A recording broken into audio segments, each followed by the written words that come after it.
Hello everyone! Tonight we're stepping into the candlelit streets of Georgian London, a city of powdered wigs, glittering assemblies, and quiet deceits.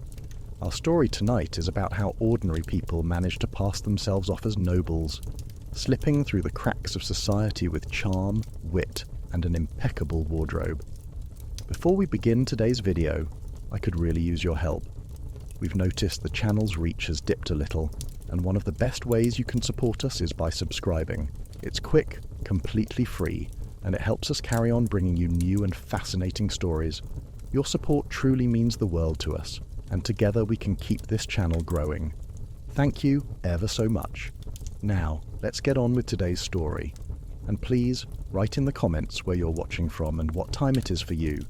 It's always wonderful to see who joins us from different corners of the world. Now, dim the lights, maybe turn on a soft fan for that gentle background hum, and let's begin this night's journey. I write this in my declining years, when the light through these windows falls slanted and thin, and the city beyond has changed its face so thoroughly that I scarcely recognize the streets I once walked with such careful pride. My hand trembles as it moves across the paper, not from age alone, but from the weight of what I must set down. There are truths that grow heavier with time, and mine have pressed upon my chest for near 40 years. London in those days was a theatre without a curtain. Every man and woman who stepped into the street became a player, whether they knew it or not. The city demanded performance. It required costume, gesture, the proper tilt of the head when greeting one's betters. I learnt this early, though I came to understand it fully only when I had already committed myself to the grandest deception of my life. I was born in the year 1728 in a narrow house off Drury Lane where the smell of tallow and boiled cabbage hung perpetually in the stairwell. My father kept a print shop, a modest trade that fed us adequately but left no margin for excess. We were respectable, which is to say, we were invisible. In London, respectability without fortune is a kind of transparency. People look through you to see who stands behind. My mother died when I was 9 years old. I remember the afternoon with peculiar clarity, not for the grief itself, which came later in waves I could not name, but for the light. It was September, and the sun came through the window in dusty shafts, illuminating her face upon the pillow. She looked like wax already, pale and still. The neighbours came with black cloth and whispered consolations. My father closed the shop for 3 days. When he opened it again, he worked without pause until he fell asleep at the press itself, his cheek pressed against the metal type. He never recovered his spirits. The shop continued, but something vital had departed with her. I grew up in that atmosphere of quiet diminishment, learning to set type and mix inks, watching the endless parade of broadsheets and pamphlets that passed through our hands. We printed everything: notices of auctions, advertisements for patent medicines, announcements of marriages and appointments. I read them all. I began to understand that London was a vast machine of names and claims, of declarations and assertions. Reality, it seemed, was whatever could be printed and circulated. When I was 16, my father took on a commission that altered the course of my life, though neither of us knew it then. A gentleman came to the shop one grey morning in March, dressed in a coat of deep claret wool with silver buttons. He wanted visiting cards printed, and a notice for the newspapers announcing his return to London after some years abroad. His name, he said, was Captain Sir Edmund Ashford, recently returned from service in the Americas. My father set the type himself, as he always did for gentlemen's work. I watched from the corner, pretending to sort through old proofs, but in truth, studying the man. He had the bearing of quality, certainly. His wig was dressed in the French fashion, powdered white and tied with black ribbon. His hands, when he gestured, moved with careless grace. He spoke of estates in Wiltshire, of investments in the Virginia trade. My father nodded and asked no questions. He was paid in coin, good silver, and the gentleman departed with his cards in a leather case. 3 weeks later, I saw a notice in the Public Advertiser. Captain Sir Edmund Ashford had been apprehended for fraud. He was no baronet, no captain, and had never set foot in the Americas. He was the third son of a draper from Cheapside, and the title he claimed belonged to an actual family who lived quite obliviously in Dorset. The man had been living in fine lodgings near St. James's Square for 8 months, attending assemblies, frequenting coffee houses, and making promises of investment to several merchants who had parted with considerable sums. I clipped the notice and kept it folded in my pocket for months. I took it out and read it until the paper grew soft and the ink began to smudge. What fascinated me was not the crime itself, but the fact that it had worked for so long. 8 months, 2 seasons of the year. He had walked through London's finest rooms, had been bowed to, had been addressed as Sir Edmund, had drunk wine and played cards with men whose grandfathers had fought at Blenheim. The fraud was discovered not through any flaw in his performance, but through chance, a letter from the true Sir Edmund's solicitor inquiring about a debt the false one had incurred. I began to pay closer attention to the world around me. I watched how gentlemen moved through the streets, how they hailed sedan chairs, how they spoke to shopkeepers and servants. I observed that nobility was largely a matter of surfaces, the quality of fabric, the precision of language, the casual assumption of deference.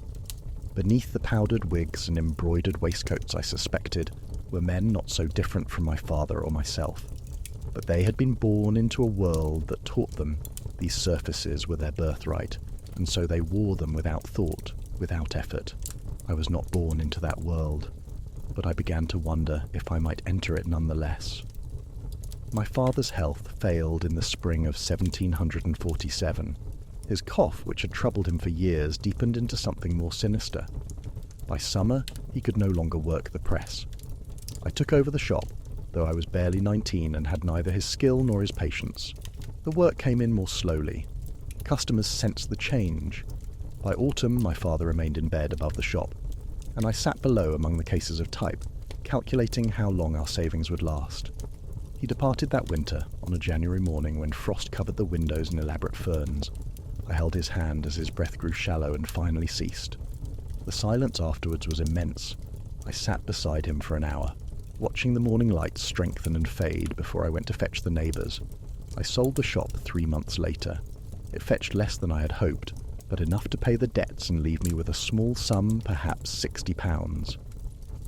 I took lodgings in a house off Covent Garden, a single room up 3 flights of stairs, and tried to determine what I should do with the remainder of my life. London in those years was swelling like a river after rain. Every day it seemed new arrivals flooded the streets, country sons seeking fortunes, Irish and Scottish hopefuls, traders from the provinces. The coffee houses were thick with schemes and projections. Men made and lost fortunes in afternoons. The South Sea madness was 20 years past, but its spirit lingered. Everyone believed that wealth was there for the taking, if only one had the wit or boldness to seize it. I had neither wealth nor connections. I had education of a sort. I could read Latin and some French, could cipher accounts, could write a fair hand. But thousands of young men in London could claim as much. What I had, perhaps, was something else. I had observation, I had patience, and I had that clipping, still folded in my pocket, of Captain Sir Edmund Ashford's downfall. I began to frequent the coffee houses around Covent Garden and St. Paul's. I nursed a single dish of coffee through long afternoons, listening to the conversations that flowed around me. I learnt which families were in town for the season, which estates were entailed, which fortunes were secure, and which were rumoured to be encumbered. I discovered that London society, for all its elaborate protocols, was remarkably porous. New faces appeared constantly. If a man had the right clothes and the right manner, he could insert himself into gatherings with surprising ease. The masquerades at the Haymarket helped. Behind a domino and mask, any man might pass for quality. I attended my first that autumn. Having spent a guinea I could ill afford on hiring a decent coat and breeches. The theatre was lit by hundreds of candles, and the crowd moved in a glittering, chaotic mass. Music poured from the gallery. The air was thick with perfume and punch, and the heat of pressed bodies. I spoke to no one that first night. I simply moved through the crowd, watching. I saw how people greeted each other, how they touched, how they laughed. I saw that half the room was pretending to be someone else. Shepherdesses and sultans, harlequins and empresses. The masks gave permission for reinvention. By midnight, I understood that the entire city was a masquerade. and the only difference was that most people wore their masks in daylight, stitched from cloth and reputation rather than pasteboard and ribbon. I began to construct my alternative self with the care my father had once brought to setting type. Every element had to be precise, had to lock into place. I could not claim too much. That was where men like the false Ashford erred. A dukedom or an earldom would invite immediate scrutiny. But a baronetcy, perhaps, a minor title from a distant county, a family of modest but ancient lineage, neither famous nor obscure. I spent weeks in the reading rooms, poring over peerage books and county histories. I learnt the geography of England's lesser gentry, the families that had held land for generations without ever troubling the pages of the Gazette. I chose carefully. The family had to be real enough to possess plausibility, but remote enough to make verification difficult. I settled finally on a branch of the Cavendish family, not the great Devonshire Cavendishes, but a collateral line that had held a small estate in Derbyshire since the time of Queen Elizabeth. The actual heir was a recluse, an elderly man who had not left his property in 20 years. He was unmarried, childless, and from what I could determine, largely forgotten by his relations. I would not claim to be him, that would be madness. Instead, I would be a younger cousin, educated abroad, now returned to London to attend to some modest business affairs. The name I chose was Thomas Cavendish Gray. The Gray was my invention, a way of explaining why I did not appear in the standard genealogies. My father, I would say, had been a younger son who married a colonial heiress and settled in the West Indies. I had been educated in France and only recently returned to England after my parents' unfortunate removal from society. The West Indies were useful, distant, unhealthy, and a plausible explanation for why I had no servants, no estate, no visible fortune. My money, I would suggest, was tied up in complicated arrangements involving sugar plantations and shipping concerns. The costume came next. I could not afford true elegance, but I could approximate it. I found a tailor in Holborn who made suits for actors and kept a sideline in genteel second-hand garments. I purchased a coat of dark blue wool with silver thread embroidery, somewhat worn at the cuffs but presentable. Breeches, waistcoat, silk stockings. A wig cost me more than all the rest together. I needed something better than the cheap queues worn by clerks and tradesmen. I chose a style that was fashionable but not ostentatious, tied back with black ribbon. I practiced my bearing in the looking-glass of my lodgings. I straightened my spine, lifted my chin, learned to let my hands rest with careless grace. I practiced walking, not the hurried stride of a man who worked for his bread, but the measured pace of someone who had never doubted his welcome in any room. I practiced speech, softening my vowels, learning to drawl slightly, as if words were a mild inconvenience. The transformation took months. I wore my new clothes around my lodgings until they began to feel natural. I walked through the parks, testing my performance on strangers. No one challenged me, no one looked at me with suspicion. I was simply another gentleman, anonymous and unremarkable, one of thousands. In the spring of 1748, I introduced myself to London society as Mr. Thomas Cavendish Gray.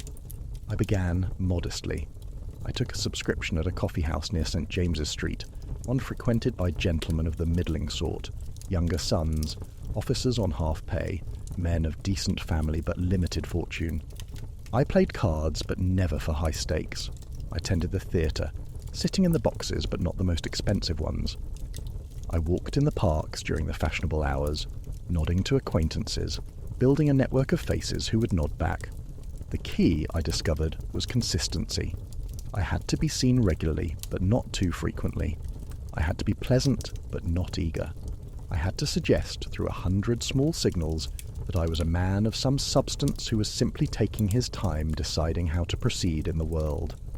The invitations came gradually: a card party at a house in Bloomsbury, a subscription concert at Hickford's Rooms, a supper at the home of a colonel's widow who liked to gather promising young men around her table. Each invitation led to others. London society, I learnt, operated like a series of concentric circles. Once you were admitted to one, the others became visible. I was careful never to speak too much of my background. When asked about my family, I gave brief, pleasant answers and turned the conversation elsewhere. My father, I said, had been much occupied with business affairs in the Indies. My mother had been a Granadan lady of French extraction. I'd spent my youth between islands and schoolrooms, which explained my slight foreignness of manner. People accepted this. They wanted, I think, to believe in me. London was full of young men whose origins were vague, whose fortunes were promised rather than present. I was simply one more. The expense of maintaining this life was considerable. My £60 dwindled month by month. I lived with rigid economy in my lodgings, eating bread and cheese and small beer, so that I could afford to dine occasionally in taverns where I might be seen. I walked everywhere to save the cost of chairs and coaches. My coat was brushed each night and mended invisibly where the fabric began to fray. By autumn, I knew I would need income. I could not continue indefinitely on the fumes of gentility, but here I encountered a difficulty that I had not fully anticipated. A gentleman of my supposed station could not simply seek employment. To work openly for wages would shatter the illusion entirely, yet I had to have money. The solution came from an unexpected quarter. At a card party in October, I met a man named Thornbury, a lawyer with offices in Gray's Inn. He was perhaps 40, with a shrewd face and careful eyes. We played piquet together, and I won a modest sum not through cheating, which I would never have risked, but through genuine skill. My father had taught me cards, and I had a good memory for what had been played. Afterwards, Thornbury invited me to take a glass of wine. We sat in a corner of the room while the party continued around us, and he studied me with an expression I could not quite interpret. "You play well," he said finally. I inclined my head in acknowledgement. "And you have, if I may observe, the manner of a man who understands discretion." I waited. He swirled his wine, watching the candlelight through the glass. "I occasionally have need," he said slowly, "of a gentleman who can be trusted with sensitive matters. Letters to be delivered, introductions to be facilitated. Nothing improper, you understand. Simply affairs that require a degree of social fluency." I understood immediately. He wanted someone who could move in genteel circles, who could carry messages or make inquiries without arousing suspicion. Someone who appeared to have no pressing need for money, and thus no obvious motive for betrayal. "I might be able to assist," I said carefully, "provided the matters are indeed as you describe them." He smiled slightly. "I assure you, Mr. Cavendish Gray, I have no interest in anything that would bring discomfort to either of us. My clients value discretion above all else, as would you, I imagine." The implication was clear. He knew, or guessed, that my position was not entirely what it seemed, but he was offering me a bargain. My discretion for his, and payment besides. I began working for Thornbury the following week. The tasks were indeed as he had described. I carried letters to gentlemen's lodgings, made inquiries at clubs, facilitated introductions between men who preferred not to approach each other directly. The work was irregular, but paid well enough to stabilize my finances. More importantly, it gave me a plausible explanation for my movements. I was a man engaged in vague business affairs, the sort of nebulous activity that a gentleman with interests in trade might pursue. The months became years. I perfected my performance until it was no longer a performance at all, but simply who I was. I forgot at times that Thomas Cavendish Gray had not always existed. The boy from Drury Lane, the printer's son, receded into shadow. He became a character from a story I'd once heard. Unreal and distant, I moved to better lodgings in Jermyn Street. I acquired more clothes, a few pieces of decent furniture, a small but respectable library. I attended assemblies at Carlisle House and the Pantheon. I walked in Vauxhall Gardens on summer evenings, watching the lamps flicker among the trees.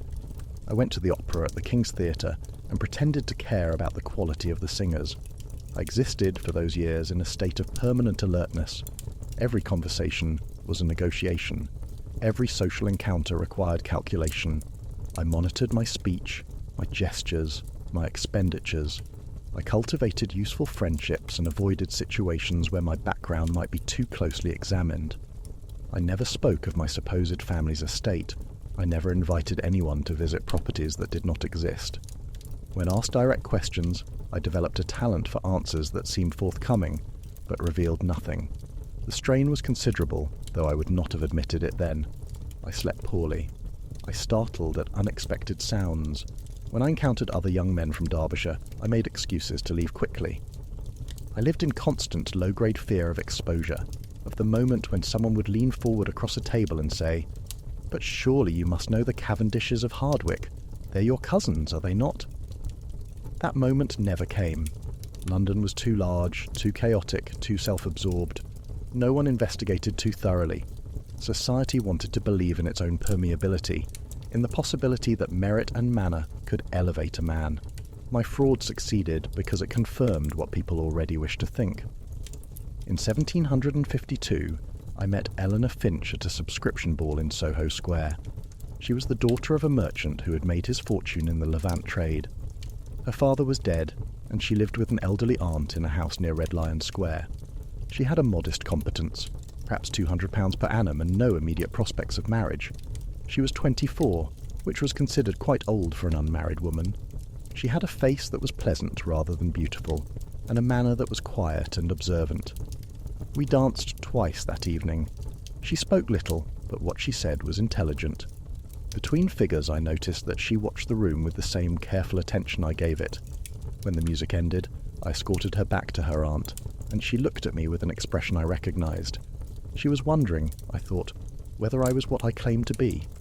I began to call upon her that spring. The aunt approved of me. I was, after all, nominally connected to the Cavendishes, and my manner was genteel. Eleanor and I walked in the squares, attended exhibitions at the Foundling Hospital, sat in her drawing room and discussed books. She read widely, which was unusual. She had opinions, which she expressed carefully, testing to see if I would dismiss them. I found her company unexpectedly comfortable. With her, I could lower my guard slightly. Not entirely. I never told her the truth about my origins, but enough that our conversations felt less like performances and more like genuine exchanges. She asked few questions about my family. She seemed to accept, or perhaps to overlook, the vagueness of my circumstances. In June of that year, I asked her to marry me. We were walking in Lincoln's Inn Fields, and the air smelled of cut grass and roses. I had not planned to propose that afternoon. The words emerged almost without my volition, as if some part of me had decided before my conscious mind knew. She was silent for a long moment, looking at the flowers in the borders. "You should know," she said finally, "that I have very little fortune. What my father left me is adequate for modest independence, but it will not make anyone wealthy." "I understand," I said. "And you should know," she continued, still not looking at me, "that I am not certain I believe everything you have told me about yourself." My heart contracted. I said nothing. "But I think," she went on, "that you are not a wicked man. I think that you have your reasons for discretion, and I think that you would treat me with kindness and respect." She turned to me then, and her eyes were clear and direct. "I will marry you, Mr. Cavendish Grey, but I will ask no questions about your past, and you will ask none about mine. We shall begin from this moment, and what came before shall remain in shadow." I agreed. What else could I do? I was grateful beyond measure for her willingness to accept the incomplete truth of me. We were married in August at St. George's, Bloomsbury, with only her aunt and a few acquaintances present. Eleanor wore dove-grey silk. I gave her a ring that cost more than I could afford, a small sapphire in a silver setting. Afterwards, we went to a chop house in Covent Garden and ate mutton and drank wine and spoke of inconsequential things. We took lodgings together in a house near Bedford Square. They were not grand, but they were respectable. 3 rooms on the first floor with windows that looked onto a small garden. Eleanor brought her modest furniture and her books. I brought my careful wardrobe and my hidden anxieties. We settled into a life that resembled domesticity. She never asked about my work for Thornbury, though she must have known I did something to supplement our income. She managed our household with quiet efficiency, stretching our resources further than I would have thought possible. In the evenings we sat by the fire and read, or talked, or simply existed in companionable silence. It was, in its way, the most peaceful period of my life. But I was not a good husband, not truly. I could not be. Too much of myself was locked away, hidden even from her. I could not speak of my childhood, could not mention my father or the print shop or the streets where I had grown up. Those memories were contraband, dangerous to possess. I invented substitutes when necessary, vague anecdotes about a tropical youth I had never lived. Eleanor listened with an expression that suggested she knew these were fictions, but she said nothing. In 1755 our daughter was born. Eleanor laboured through a long summer night while I paced the rooms below and listened to her cries. The midwife came down at dawn and told me I had a healthy girl. I went up to find Eleanor pale and exhausted, holding a bundle wrapped in linen. She looked at me and smiled weakly. "She needs a name," she said. We called her Catherine, after Eleanor's mother. I held her carefully, frightened by her smallness and fragility. She had Eleanor's dark eyes and a serious expression, as if she were already judging the world she had entered. Looking at her, I felt a sensation I could not name, something between joy and terror. I had created a life built on lies, and now I had brought an innocent soul into it. I resolved in that moment to be better, to find some way to secure a real future for her, to give her something more substantial than borrowed gentility and false names. But I did not know how to begin. My life had become a trap of my own construction. I could not reveal the truth without destroying everything. I could only continue forward, maintaining the elaborate fiction, hoping that it would hold long enough for Catherine to grow up believing it was real. The years that followed were years of careful maintenance. I continued working for Thornbury, though the nature of the work evolved. He began to trust me with more complex matters, negotiations between parties who wished to settle disputes quietly, arrangements involving property transfers or marriage settlements. I became, in effect, a facilitator of discreet transactions. The work paid well, and I was good at it. I understood how to read people, how to find the pressure points in a negotiation, how to broker agreements that left all parties feeling they had achieved something. But there was a cost. The work required me to move in circles where questions might be asked. I encountered men who actually were what I pretended to be, younger sons of old families, men who had grown up knowing precisely who they were and what they were worth. In their presence, I felt the constant danger of exposure. A wrong word, a misplaced reference, could undo everything. I became more skilled at deflection. I developed a repertoire of stories that were detailed enough to seem authentic, but vague enough to resist verification. I learnt to turn conversations away from dangerous topics with a smile and a jest. I cultivated an air of mild eccentricity, as if my years abroad had made me somewhat foreign to English customs.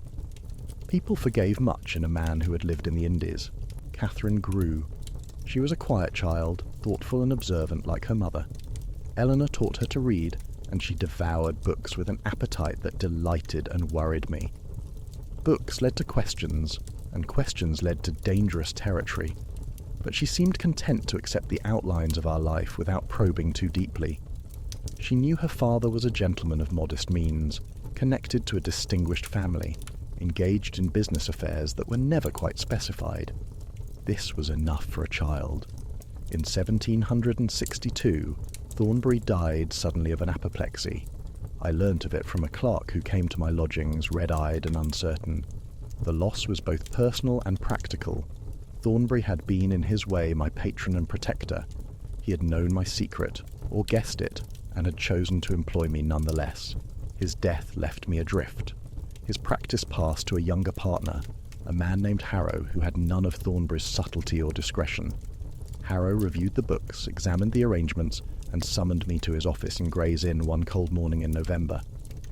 "Mr. Cavendish Gray," he said, looking at me over steepled fingers, "I have been reviewing Mr. Thornbury's affairs. I find your relationship with him somewhat irregular." I said nothing, waiting. "You have been receiving payments," he continued, "for services that are not clearly documented. I wonder if you might explain the nature of this work." "I assisted Mr. Thornbury with various confidential matters," I said carefully. "Introductions, correspondence, occasional negotiation. He preferred to keep such arrangements informal. So it would seem." Harrow leant back in his chair. "Tell me, Mr. Cavendish Gray, are you indeed related to the Derbyshire Cavendishes?" The room seemed to contract. I met his eyes steadily. "I am connected to that family, yes." "Connected how, precisely?" "Through my father's line. The relationship is somewhat distant." "I see."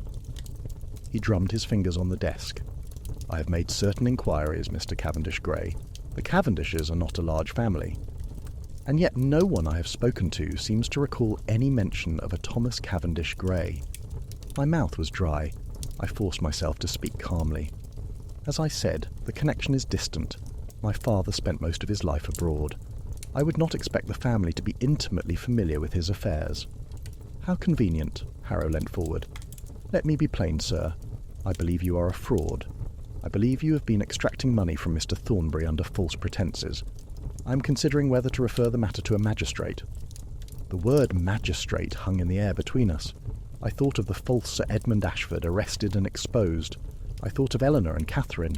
I thought of the careful edifice I had built, collapsing in dust. Mr. Harrow, I said quietly, I will not dispute your suspicions, but I would ask you to consider several points before taking any action. He raised an eyebrow. First, I continued, I have never extracted money under false pretences. I was paid for work I actually performed. Mr. Thornbury valued that work and compensated me accordingly. Second, whatever my background may be, I've conducted myself honourably in all my dealings. I have betrayed no confidences and harmed no one. Third, any investigation into my affairs would inevitably expose certain of Mr. Thornbury's arrangements, which I suspect you would prefer to remain private. This last was a gamble, but I saw from his face that it had struck home. Thornbury had been involved in many delicate negotiations, some of which had doubtless skirted the edges of propriety. Harrow was silent for a long moment. "What do you propose?" he said finally. "I propose that I will quietly cease any association with this practice.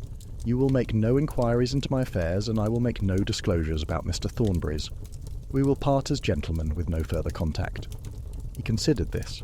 Finally he nodded curtly. "Agreed, but Mr. Cavendish Grey, or whatever your true name may be, I would advise you to consider a change of location. London is not so large that secrets remain hidden forever." I left his office with the sensation of having barely escaped disaster. I walked through the streets in a daze, scarcely seeing the traffic around me. I had been warned. The walls were closing in. That evening, I told Eleanor we needed to speak. We sat by the fire in our parlour, while Catherine slept in the next room. I told her, haltingly, that my business affairs had become complicated, that it might be wise for us to leave London for a time, that I had opportunities elsewhere that might prove advantageous. She listened without interruption. When I finished, she was silent for a long moment, watching the flames. "Where would we go?" she asked finally. "Perhaps Bath," I said, "or Bristol. Somewhere I am less known." "And our life here? Our acquaintances?" "We would write letters, make occasional visits. People move between cities constantly. It would not seem strange." She looked at me then, and I saw in her eyes that she understood more than I had said. She knew that something had broken, that the careful balance I had maintained could no longer hold. "Very well," she said quietly, "if you think it best." We left London in the spring of 1763. I told our acquaintances that I had business affairs in the West that required my presence. Eleanor and I packed our belongings, hired a wagon, and departed on a grey morning when the streets were slick with rain. Catherine, who was nearly 8, was excited by the adventure. She pressed her face to the coach window as we rattled through the outskirts of the city, watching the buildings give way to fields. I looked back only once, seeing the spires of the churches receding in the distance. I felt both relief and grief. London had been the stage for my greatest performance, the place where I had transformed myself from a printer's son into a gentleman. Leaving it felt like a kind of surrender. We settled in Bath, in a modest house near the Abbey. The city was full of visitors and invalids, people seeking the waters or the company. It was a place of transience where no one stayed long enough to ask difficult questions. I rented a small office and presented myself as a gentleman, with interests in property investments. I made contacts among the lawyers and merchants, offered my services in small negotiations, cultivated a quiet respectability. The life was easier in some ways than London had been. Bath was smaller, less demanding. The society was more forgiving of vagueness, more willing to accept a man at his word. But I missed the energy of the capital, the sense of possibility. In Bath, I felt like a performer who had been moved from the main stage to a provincial theatre. Catherine grew into a serious, thoughtful girl. She attended a small academy for young ladies where she learnt drawing and French and deportment. Eleanor and I watched her carefully, looking for signs that she suspected the fiction of our lives. She gave none. She seemed to accept the story we had told her that her father was a gentleman of good family who had chosen to live modestly in the West rather than maintain expensive London lodgings. In 1768, when Catherine was 13, Eleanor fell ill. It began as a cold that would not clear, then developed into a persistent cough. By autumn, she was confined to her bed. The physician spoke of consumption, prescribed rest and country air. We moved her to a cottage outside the city, hoping the cleaner atmosphere would help. It did not. She departed on a December evening, with snow falling softly outside the window. I held her hand as her breathing grew shallow. Catherine sat on the other side of the bed, crying silently. Eleanor looked at me with clear eyes. "Take care of her," she whispered. "Tell her the truth when she's old enough to understand." "What truth?" I asked, though I knew. "Whatever truth you can bear to tell." Those were her final words to me. The vessel that held her grew still. Catherine and I sat with her through the night, watching the candle burn down, neither of us speaking. After Eleanor's removal from society, I tried to fulfill her wish. I tried to imagine telling Catherine that her father was not who he claimed to be, that her family's position was built on carefully maintained falsehood. But each time I began to form the words, they died in my throat. What would such a revelation accomplish except to shatter her sense of security? She had lost her mother. How could I take away her father as well, even the false version of him? So I said nothing. Catherine and I continued in our life in Bath. She grew into a young woman of considerable grace and intelligence. When she was 18, she married a young solicitor named Pembroke, a solid, decent man with genuine family connections and modest prospects. I gave her what dowry I could afford and watched her walk down the aisle of the Abbey with a mixture of pride and sorrow. She was escaping, I thought. She was building a real life, unencumbered by the fraud that had shaped mine. After her marriage, I found myself increasingly alone. I continued my small business affairs, but my heart was not in them. I'd spent so many years maintaining my performance that I had forgotten what I had been performing for. The goal had been security, respectability, a place in the world. I had achieved these things, after a fashion, but they felt hollow. I began to spend more time walking.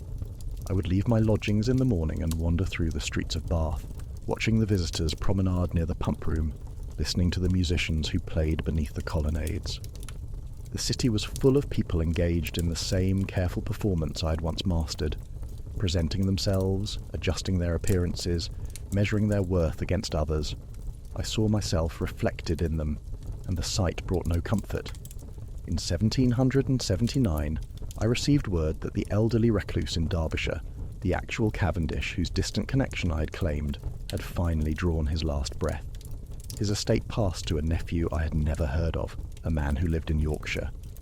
The news stirred something in me, a recognition that the foundation of my borrowed identity had shifted once more. Not that it mattered. No one had ever truly investigated my claims. The name had been useful only insofar as it provided a framework for belief, a distant anchor that kept my story from drifting entirely into implausibility. I began, in those years, to consider what I had done with a clarity that youth had not permitted. I had wanted to escape the narrowness of my origins, the grinding respectability of the print shop, the transparent poverty of my father's declining years. I had wanted to be seen, to be acknowledged, to move through the world without the constant weight of invisibility. These were not wicked desires, but the means I had chosen had required a constant vigilance that had exhausted me, had prevented me from ever truly resting in my own skin. I thought often of Eleanor. She had known, I was certain now, or had at least suspected, yet she had chosen to accept me nonetheless, to build a life on the understanding that some truths were better left unspoken. Had that been wisdom or cowardice? Had I betrayed her trust or honoured it? I could not decide. Catherine wrote to me regularly from her home in Bristol, where Pembroke had established a respectable practice. She spoke of her children. I had 2 grandchildren now, a boy and a girl, and of the ordinary pleasures of domestic life. Her letters were affectionate but formal, as if she were writing to a respected but distant relation. Perhaps that was what I had become, a figure from her past, necessary but not quite real. In 1783, I attended a concert at the Assembly Rooms. The music was Handel, performed by a small orchestra.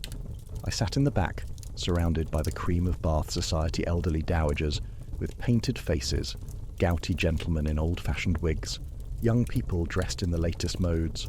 The music washed over me, and I found myself thinking about all the evenings I had spent in such rooms, performing my careful role, calculating every word and gesture. During the interval, I overheard a conversation between two gentlemen standing near the refreshment table. They were discussing a recent scandal, a man who had been discovered to be falsely claiming a title, who had borrowed money on the strength of expectations that did not exist. The man had been exposed and had fled the city in disgrace. One of the gentlemen shook his head in disgust. "The audacity of it," he said, "to pretend to be what one is not, to deceive honest people who extended him their trust." His companion nodded. "Such men should be transported. They poison society with their lies." I turned away and walked out into the night. The air was cold and clean. I stood in the street, looking up at the stars, and felt a weariness so profound it seemed to hollow out my chest. I'd spent 35 years being Thomas Cavendish Gray. I'd built a life, raised a daughter, maintained a position in the world. And yet I knew that if I were exposed tomorrow, these same people would speak of me with the same contempt, would erase me from their memories as if I had never existed. The question that haunted me was this: had any of it been real? The friendships, the respect, the position I had carved out, were they genuine or merely responses to a fiction I had created? If people had known my true origins, would they have treated me differently? The answer, I knew, was yes. Of course they would have. The world I lived in did not forgive the pretense of rising above one's station. It punished such ambition with merciless efficiency. And yet, and this was what troubled me most deeply, I was not certain I had been wrong to attempt it. What was the alternative? To remain in Drury Lane, setting type until my hands were as ink-stained and worn as my father's? To accept the invisible life that birth had assigned me? I had wanted more. Was that such a terrible crime? I began, in my 70th year, to set down this account. I'm writing it now in lodgings that overlook the river, in a city that has become both familiar and strange to me. My hand shakes as I form the letters, and my eyes tire quickly. But I feel compelled to record this story before I lose the ability to do so. Not as justification or apology, but as testimony. I want to say that I regret nothing, but that would be false. I regret the distance I maintained from Eleanor, the inability to give her the full truth of myself. I regret the inheritance I passed to Catherine, not merely the modest funds I was able to secure, but the legacy of performance, the sense that one must always be acting a part. I see it in her letters sometimes, a careful formality that reminds me of myself. I wonder if I taught her that, if my example made her believe that authenticity was a luxury one could not afford. What I do not regret is the attempt itself. I took the materials available to me, a good coat, a plausible story, an understanding of how people wish to see the world, and I built something from them. It was a fragile construction, always at risk of collapse, but it held. For decades, it held. That required skill, discipline, and a kind of courage that I think deserves acknowledgement, even if the world would call it fraud. I've been thinking about masks. London in my youth was obsessed with masquerades, those glittering evenings when everyone wore disguises and pretended to be someone else. The fashion has faded now, replaced by other amusements, but I think the masquerade was simply an honest version of what society always does. We all wear masks. We all present versions of ourselves that are edited, enhanced, performed. The difference is that most people's masks align with what society expects them to be. Mine did not. I had to create my mask from whole cloth, had to stitch and adjust it constantly to keep it in place. The truly unsettling realization, which has come to me only in these late years, is that the mask became the face. I am Thomas Cavendish Gray now, more fully than I am, or was that boy from Drury Lane, whose name I can barely bring myself to write.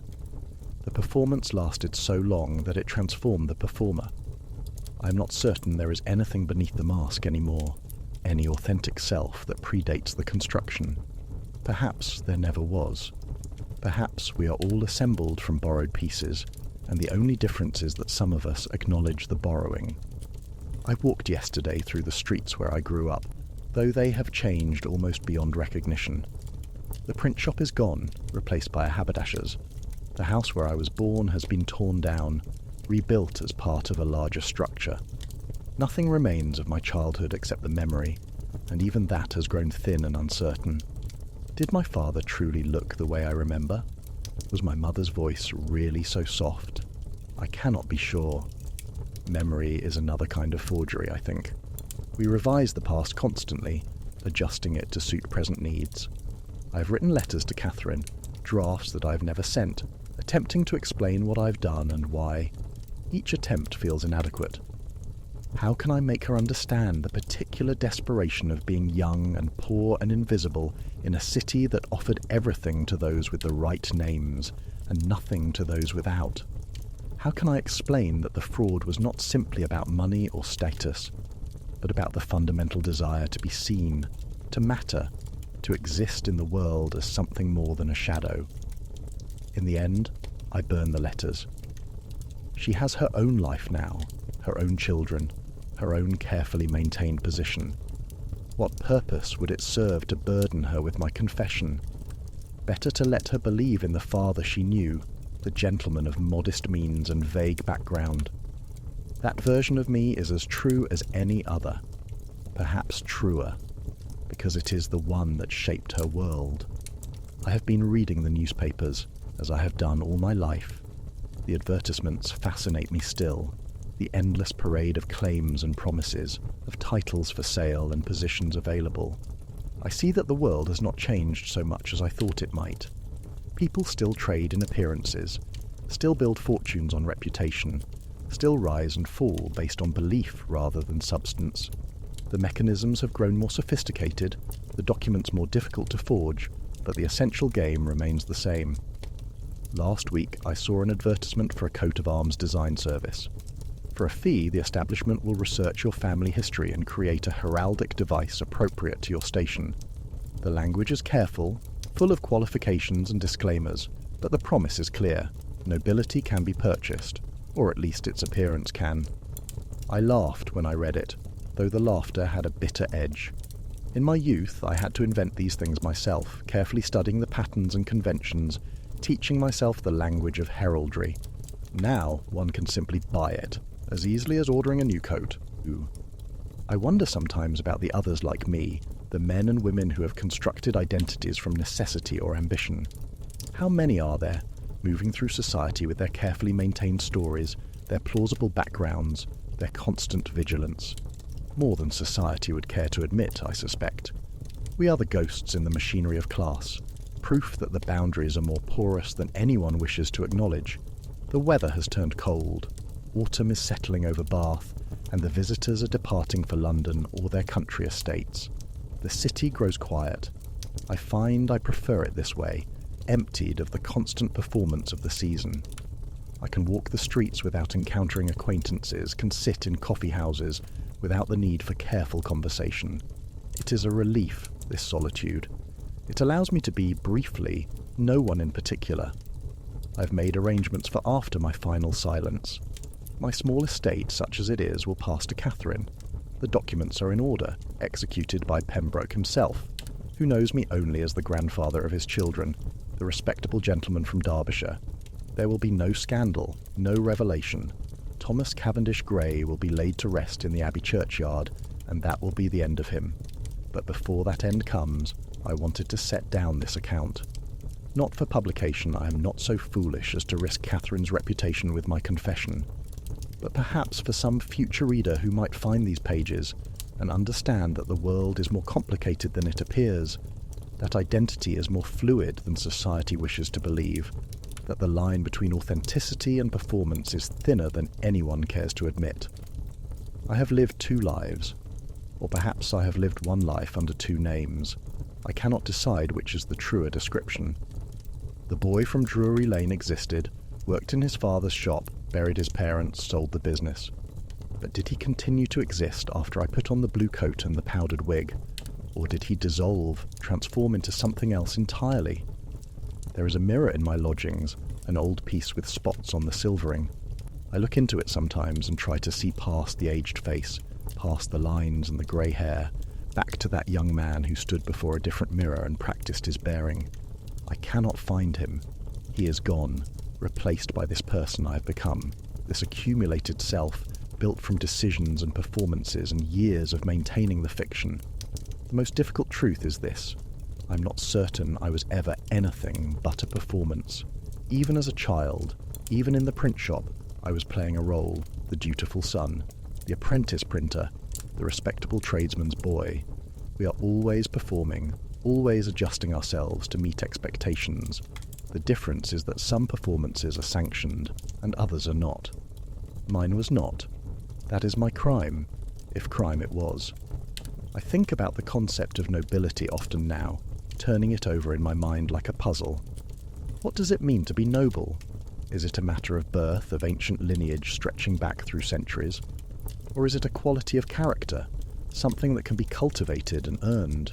The world insists it is the former, but I have met enough well-born men to know that birth guarantees nothing. I have seen cruel barons and kind cobblers, generous merchants and grasping earls. The title does not make the man, though the world pretends it does. And yet I participated in that pretense. I claimed a connection to nobility precisely because I understood its power, its ability to open doors and command respect. I cannot claim moral superiority when I spent decades exploiting the very system I now question. I used the tools available to me, even as I understood their arbitrariness. The church bells are ringing for evensong. I can hear them from my window, a sound that has marked the hours throughout my life in both London and Bath. There is something comforting in that continuity, in knowing that certain rhythms persist regardless of individual drama. The bells rang for my parents, for Eleanor, for all the thousands who have lived and departed in these cities. They will ring after I am gone, marking time for others who struggle with their own questions of identity and belonging. I've been thinking about truth. The word is invoked constantly. People demand it, claim it, weaponize it against others. But what is truth when applied to identity? Is the truth simply the circumstances of one's birth, the names assigned by parents, the station inherited? Or is there a deeper truth in who one becomes in the self one constructs through will and effort?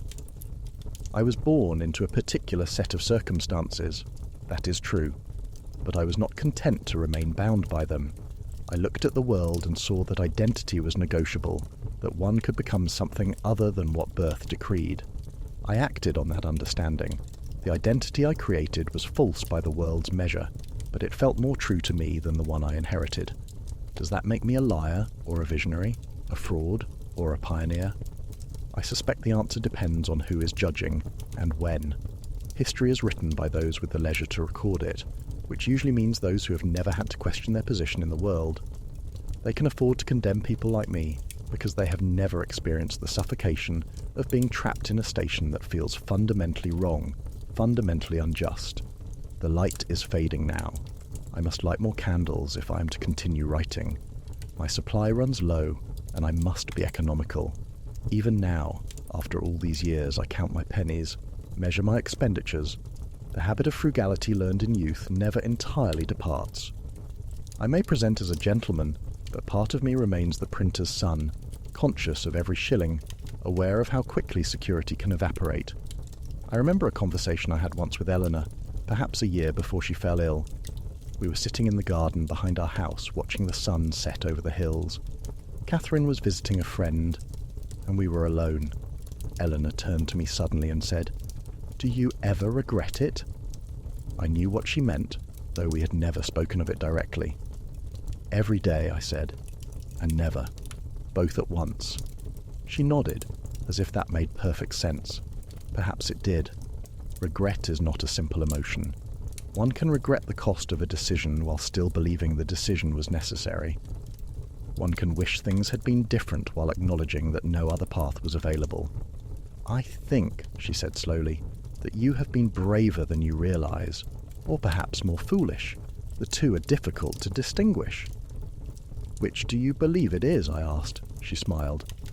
Both, as you said. That conversation has stayed with me.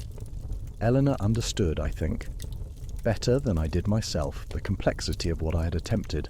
She saw both the courage and the folly, the necessity and the cost. She accepted all of it without demanding explanations or confessions. That acceptance was the greatest gift anyone ever gave me. I find myself wondering what she would make of this account, this attempt to explain myself to an unknown future reader. Would she approve? Would she think it wise or dangerous? I cannot know, but I write partly for her, to honour her memory, to acknowledge that she knew the truth and chose love anyway. The candles are burning low. My hand aches from writing, but I am nearly finished now. There is little more to say. I have lived a long life built on a foundation of careful deception. I have maintained a false identity for more than 50 years. By any conventional measure, I am a fraud, a liar, a man who pretended to be what he was not. And yet, I have also been a husband, a father, a grandfather. I have conducted business honestly, treated people fairly, harmed no one deliberately. The identity may have been false, but the life lived within it was real. We forged names, crests, and manners. We learned to bow and speak and dress according to patterns established by those who came before. We pretend that these surfaces represent something deep and essential, that nobility is inherent rather than performed. But I have seen behind the curtain. I know that everyone is performing, that identity is always constructed, that the self is a story we tell about ourselves until we begin to believe it. The difference between me and those born to their positions is simply this. They inherited their stories, and I wrote my own. Their fictions are sanctioned by society, and mine was not. But we are all, in the end, telling stories about who we are, and hoping others will believe them. I'm tired now. The room is dark except for the single candle still burning beside my desk. Outside, the city is settling into sleep. The streets are empty, the house is dark. Soon I will extinguish this last candle and make my way to bed.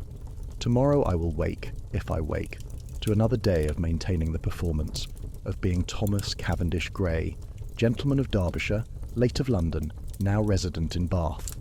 But tonight, in this quiet moment, I allow myself to acknowledge the boy from Drury Lane, the printer's son who wanted more than invisibility. He still exists. Somewhere inside this old man's body, still hoping to be seen, still believing that he deserved a place in the world. Perhaps that is the truest thing I can say. Beneath all the deception, beneath the borrowed names and invented lineages, there was simply a desire to matter, to exist fully, to be acknowledged as human and valuable. If that desire led me into fraud, then so be it. I cannot undo what I have done. I can only witness it, record it, and hope that someday someone will understand. The truest disguise was the one I wore in my own heart, the belief that I was something other than what I claimed to be. But perhaps I was wrong. Perhaps I was always Thomas Cavendish Gray, and that boy from Drury Lane was the fiction, the temporary state I was meant to escape. Identity is fluid, mutable, subject to will and circumstance. Who I was born as and who I became are both true, both false, both real. I set down my pen. The account is finished. Tomorrow, or the next day, or someday soon, someone will find these pages and learn that a gentleman of Bath was not what he seemed. They will judge me as they will.